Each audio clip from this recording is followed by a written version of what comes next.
अपनी संस्कृति संपन्न परंपराओं और मान्यताओं की कहानियों से भरी हुई है बुंदेलखंड की धरती और यहाँ की सांस्कृतिक राजधानी एवं धार्मिक नगरी है ओरछा। वर्णन देखने को भले न मिले, पर उत्तर मध्य काल से लेकर आधुनिक काल तक ओरछा का अपना अलग ही महत्व रहा है।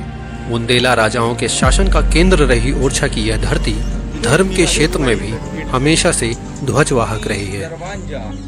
बात है 15वीं शताब्दी के दौरान की, जब यहाँ का शासन राजा मधुकर शाह के आधिपत्य में था। राजा मधुकर शाह जी कृष्ण भक्त थे और उनकी पत्नी रानी कुंवरी गणेशी जी प्रभु राम जी की अनन्य भक्त थी। रानी कुंवरी गणेशी, जो कि ग्वालियर जिले के करहिया गांव की परमार राजपूत थी, वे प्रभु श्री राम जी में अटूट श्रद्धा रखती थी। लोग कहते हैं कि एक बार राजा मधुकर शाह जी के वृंदावन दर्शन का आग्रह न मानने पर राजा मधुकर शाह जी ने रानी कुंवरी गणेशी की भक्ति को चुनौती दी और उनको कहा कि यदि आपकी भक्ति में प्रभाव हो तो भगवान श्री राम को अयोध्या से ओरछा लाकर दिखाइए। इस बात को अपने मन में रखकर रानी अवधपुरी अयोध्या चली गई। वहां सरयू नदी के किनारे लक्ष्मण किले के पास तपस्या शुरू कर दी। कहते हैं कि अपनी लंबे समय की तपस्या के बाद भी जब उन्हें परिणाम नहीं मिला तो रानी हतोत्साहित होकर सरयू नदी में जलमग्न होने ही वाली थी। कहते हैं कि उसी समय भगवान श्री राम जी ने बाल रूप में रानी कुंवरी गणेशी को दर्शन दिया। रानी ने ईश्वरीय रूप में प्रभु श्री राम जी के दर्शन पाकर उन्हें ओरछा आने का अनुरोध किया और भगवान श्री राम सशर्त ओरछा चलने के लिए सहमत हो गए। लोग कहते हैं कि बाल रूप भगवान श्री राम ने रानी के सामने दो शर्तें रखी। पहली शर्त यह थी कि उनकी यात्रा सिर्फ पुख नक्षत्र में होगी और दूसरी शर्त यह थी कि एक बार प्रभु श्री राम जहां विराजित हो जाएंगे, दोबारा वे वहां से नहीं हटेंगे एवं उस स्थान पर सिर्फ वही ही राजा होंगे, वहां कोई दूसरा राजा नहीं होगा।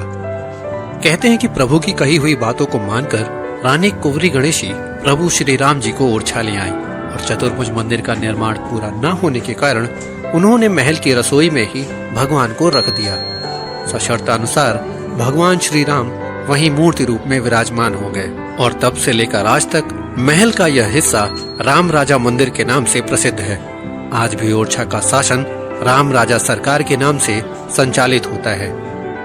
मंदिर परिसर में सुबह व शाम के समय सैनिकों द्वारा सलामी दी जाती है।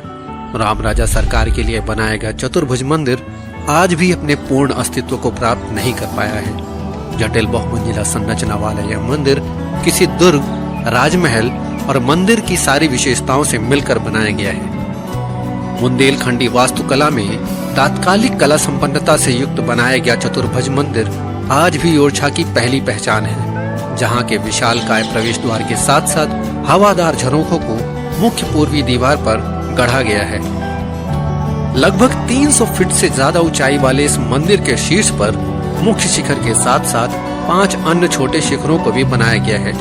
उचित मान्यता व संरक्षण न मिलने के कारण आज चतुर्भुज मंदिर अपनी चमक को खोता जा रहा है। मंदिर के गर्भगृह में दोबारा प्राण प्रतिष्ठा करवा